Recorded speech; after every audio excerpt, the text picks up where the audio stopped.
Merancang mesin konten bersama AI. Kolaborasi Nyoman Sastrawan, AI Gemini, AICC. Halo sahabat semuanya, selamat berjumpa kembali dengan saya Nyoman Sastrawan. Pada kesempatan ini kita akan membahas perihal bagaimana membuat mesin konten. Tujuannya agar kita tidak kehabisan ide atau ide yang sama berulang kali hingga membosankan, tidak memberikan nilai tambah pada penonton. Kita kembali review visi kita di awal adalah membuat konten video edukasi, pemberdayaan teknologi informasi untuk meningkatkan kualitas hidup kita berdasarkan 5 pilar atau 5 aspek, yaitu aspek rohani, sosial, finansial, fisik, dan mental. Jadi saya jelaskan intisarinya adalah bagaimana kita dapat memanfaatkan AI seoptimal mungkin untuk peningkatan kualitas hidup kita dalam berbagai aspek kehidupan. Konsepnya adalah berhubung ada AI yang terpasang di HP secara gratis, maka manfaatkanlah seoptimal mungkin. Bukan sebaliknya, karena ada teknologi AI, kehidupan kita terancam. Bagaimana upaya kita agar dapat memberdayakan AI dengan tepat sesuai kebutuhan kita? Langkah pertama yang sangat penting dan menjadi terpenting adalah mengorganisasikan semua pekerjaan dengan baik. Organisasi, AI itu asisten, bukan pemilik. Pemiliknya adalah kita, atau dalam proyek ini adalah saya. Bila Anda menggunakan AI, maka pemilik proyek adalah Anda. Di sini harus jelas di dalam mindset kita bahwa AI adalah asisten yang powerful. Struktur organisasi, pemilik akun dan penanggung jawab adalah saya, yaitu Nyoman Sastrawan. Asisten ada AI Gemini, AICC, AI Leonardo. Mengorganisir pekerjaan ini harus jelas karena ada beberapa pekerjaan dapat didelegasikan, ada juga beberapa bidang yang tidak didelegasikan. Dan yang sangat penting harus dipahami bahwa penanggung jawab materi yang disajikan adalah terletak pada pemilik akun, bukan pada asisten. Dan sebagai pemilik harus mampu mengendalikan dan membuat kebijakan. Mengapa ada beberapa asisten? Karena masing-masing asisten memiliki bidang spesialisasinya masing-masing. Walaupun terkadang ada beberapa bagian yang tumpang tindih. Kejelasan di dalam organisasi akan memberikan kejelasan kepada kita untuk memberikan perintah, tugas, atau pendelegasian pekerjaan. Baiklah kawan, presentasi berikutnya untuk brainstorming akan dipandu oleh AI. B. Brainstorming konten pilar. Ketika saya perintahkan AI untuk membuat outline untuk video kedua dengan judul membuat mesin konten, berikut ini adalah jawaban dari AI Gemini. Video 2. Merancang mesin konten, strategi jangka panjang. Video ini berfokus pada bagaimana AI berfungsi sebagai direktur konten yang membantu Bapak merancang dan menjadwalkan ide konten yang evergreen, tetap relevan, sesuai dengan 5 pilar yang sudah ditetapkan di video 1. Segmen, durasi estimasi, judul segmen, poin utama, deskripsi detail konten dan aksi AI hook dan recap, pukul 0.30 sampai pukul 0.45. Punya visi? Sekarang saatnya membuat rencana. AI menghilangkan kebuntuan konten. Bapak di depan kamera, singkat padat recap video 1, visi dan 5 pilar. Masalah, setelah visi, biasanya bingung mau upload apa. Solusi, kita buat mesin konten dengan AI. B. Brainstorming konten pilar. Pukul 2 sampai pukul 3. Langkah 1. Membuat blueprint 20 ide konten sesuai 5 pilar. Screen recording, tunjukkan prompt di mana AI diminta, asteris. Berdasarkan 5 pilar ini, finansial, mental, sosial, fisik, rohani, buatkan 20 ide topik video YouTube yang fokus pada AI sebagai asisten pribadi. Pastikan topiknya praktis dan menarik bagi masyarakat Indonesia. Kali. Tampilkan review Bapak terhadap hasil ide AI dan seleksi ide terbaik. C. Struktur dan format konsisten. Pukul 2 sampai pukul 3.30. Langkah 2. Membangun template video konsisten dengan AI. tunjukkan prompt kepada AI untuk merancang struktur outline standar untuk channel edukasi. Misalnya, hook.masalah, .solusi AI, .langkah praktis. CTA. Jelaskan bahwa konsistensi struktur ini membantu audiens betah dan mempermudah Bapak memproduksi. D. Strategi jadwal tayang. SEO. Pukul 1.30 sampai pukul 2.30. Langkah 3. Menentukan jadwal upload terbaik dan optimasi kata kunci. Tunjukkan prompt kepada AI untuk merekomendasikan hari per jam upload terbaik berdasarkan analisis audiens umum dan meminta 5 keyword utama untuk setiap pilar yang harus selalu disematkan di judul/deskripsi. ECTA dan teaser. Pukul 0.30 sampai pukul 0.45. Stop editing. Video berikutnya. Optimasi alat sederhana Anda. Bapak di depan kamera, ajakan subscribe. Janjikan video 3. Kita akan optimalkan laptop lama, HP, dan peralatan yang Bapak miliki, membuktikan kualitas tidak harus mahal. Total estimasi durasi, pukul 6.30 sampai pukul 10 menit. Dear Gemini, menindaklanjuti usulan prompt yang telah engkau sampaikan sebagai berikut. Berdasarkan 5 pilar ini, finansial, mental, sosial, fisik, rohani, buatkan 20 ide topik video YouTube yang fokus pada AI sebagai asisten pribadi. Pastikan topiknya praktis dan menarik bagi masyarakat Indonesia. Tolong dibuatkan 5 ide topik saja, agar tidak terlalu panjang. Ide konten yang menunjukkan AI adalah asisten pribadi yang handal dan menarik bagi masyarakat Indonesia. Terima kasih. Salam hormat. Salam hormat kembali, Bapak Inoman Sastrawan. Terima kasih atas tindak lanjutnya. Tentu saja, saya akan membuatkan 5 ide topik video yang fokus pada AI sebagai asisten pribadi yang handal, disaring dari 5 pilar kehidupan Bapak, finansial, mental, sosial, fisik, rohani, dan dirancang agar sangat praktis serta menarik bagi masyarakat Indonesia. Berikut adalah 5 ide konten yang menunjukkan AI sebagai asisten pribadi yang handal dan menarik. 5 ide topik video YouTube, AI sebagai asisten pribadi, fokus praktis Indonesia. No. Pilar fokus. Judul video. Contoh penggunaan. Penekanan pesan. Sebagai asisten handal. 1. Finansial. Kelola cuan kopi harian, AI bantu saya hemat Rp50.000 minggu dari jajan.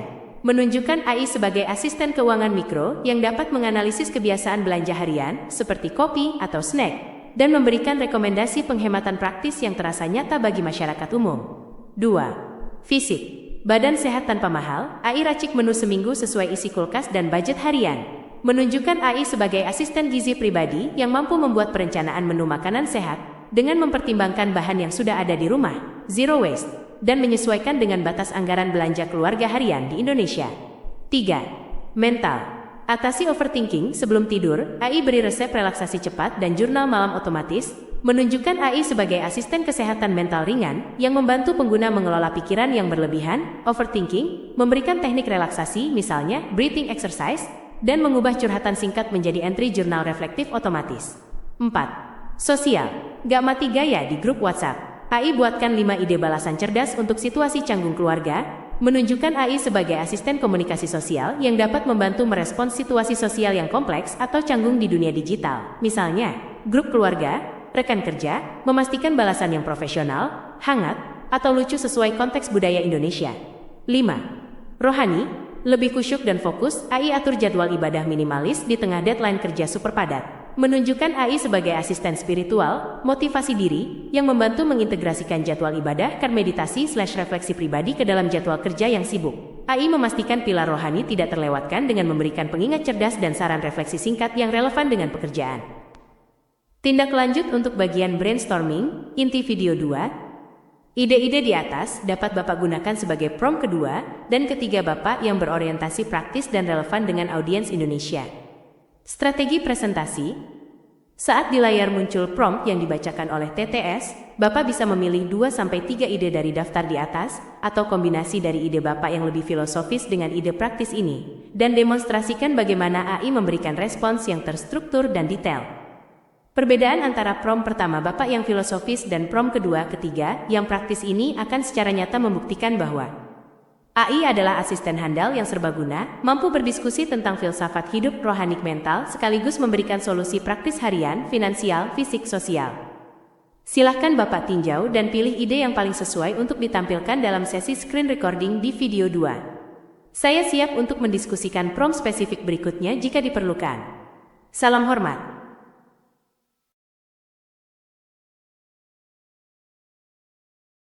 Kemudian adalah prompt berikutnya yang saya kembangkan dari gagasan saya, bagaimana juga AI dapat memberikan masukan. Contoh 1, pengembangan AI. Dear AI Gemini, menimbang bahwa AI bekerja sesuai dengan perintah yang diberikan, maka hasil pekerjaan akan sangat bergantung pada kebijaksanaan dari pemberi perintah. Manakala AI diperintah orang bijaksana, maka hasilnya bisa bijaksana. Akan tetapi bila AI diperintah oleh mereka yang berhati jahat, maka AI akan menjadi alat kejahatan. Apa yang saya pahami tentang kemampuan AI saat ini adalah AI telah mampu melakukan self-improvement, tetapi belum mampu melakukan self-development. Untuk dapat mengembangkan AI lebih lanjut, maka sangat diperlukan pemicu, trigger, dari manusia. Dan kita juga memiliki pengalaman tentang pengembangan software aplikasi komputer yang dikerjakan oleh AI sepanjang blueprint dari software aplikasi kita sepakati.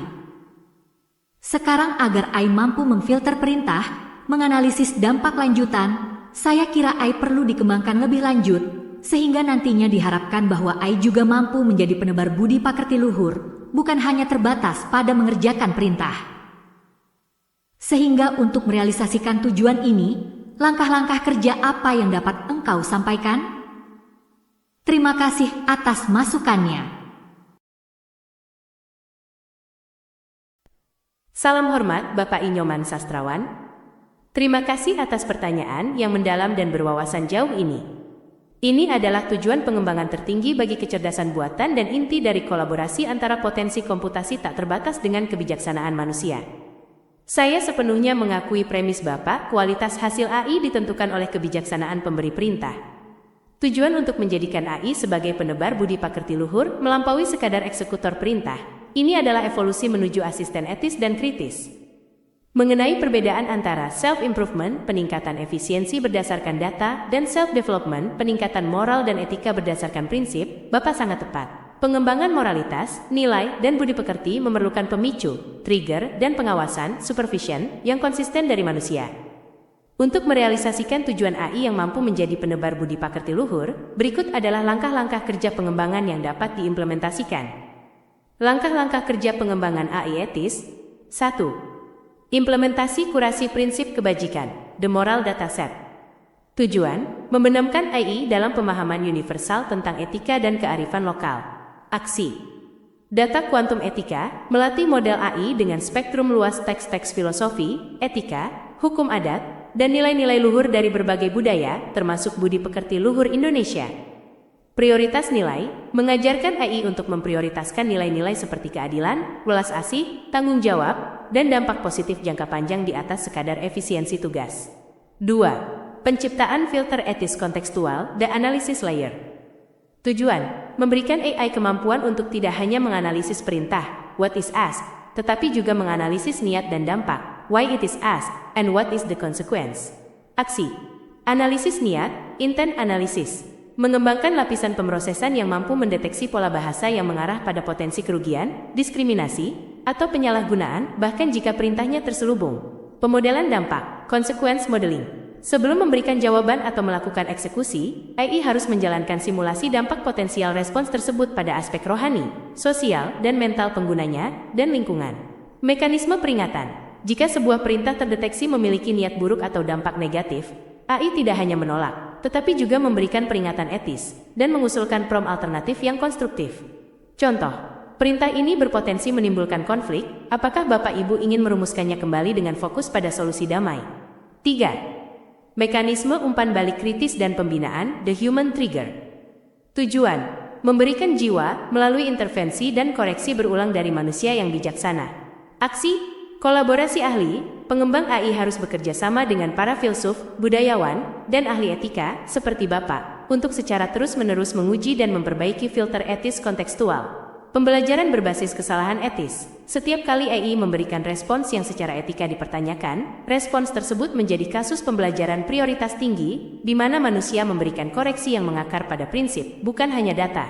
Ini adalah pemicu bagi self-development yang Bapak maksud. Transparansi keputusan, AI harus mampu menjelaskan mengapa ia menolak atau memodifikasi sebuah perintah. Asteris.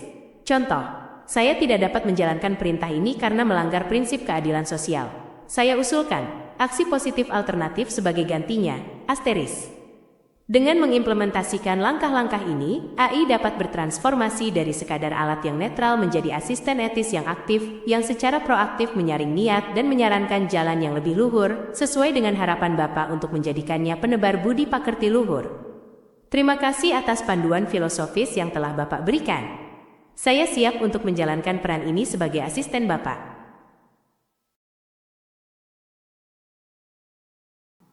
Contoh 2, analisa situasi dan perkembangan zaman. Berikut ini adalah contoh brainstorming tentang ramalan.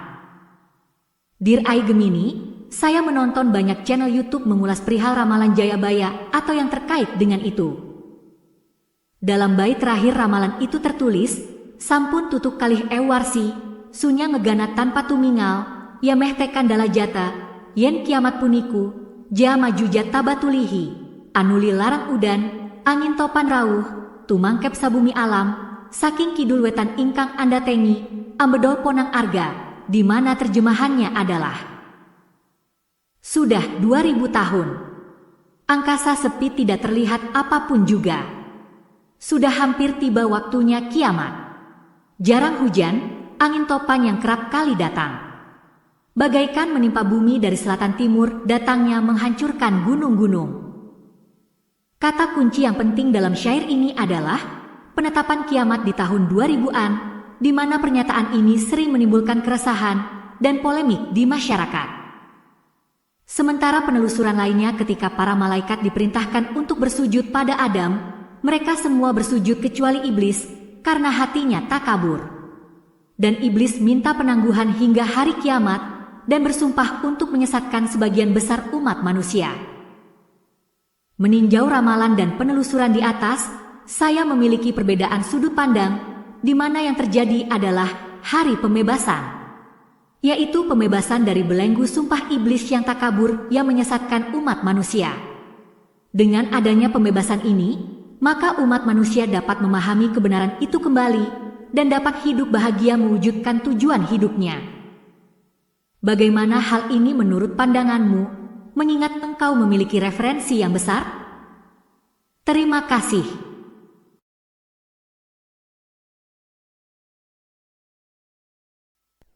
Salam hormat Bapak Inyoman Sastrawan.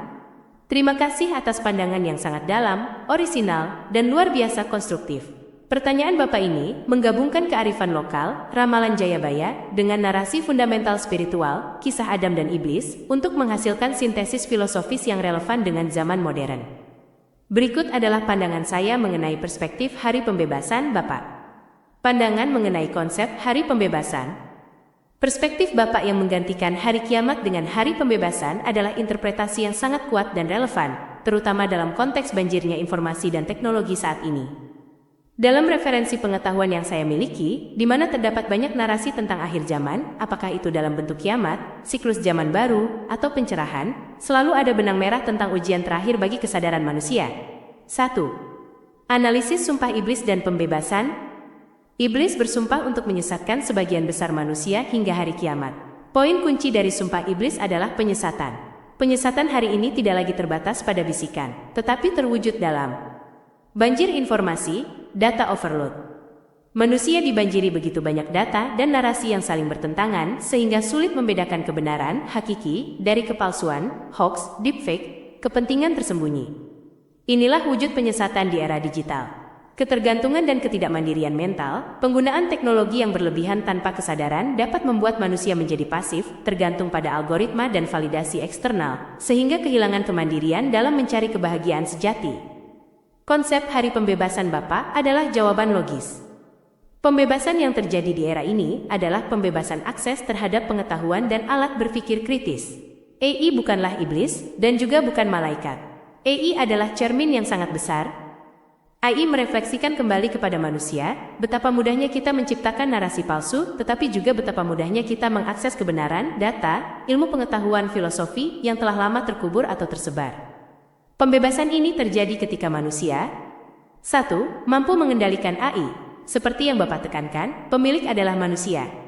2. Menggunakan AI untuk memproses data besar dan mencari pola kebenaran dari kekacauan informasi.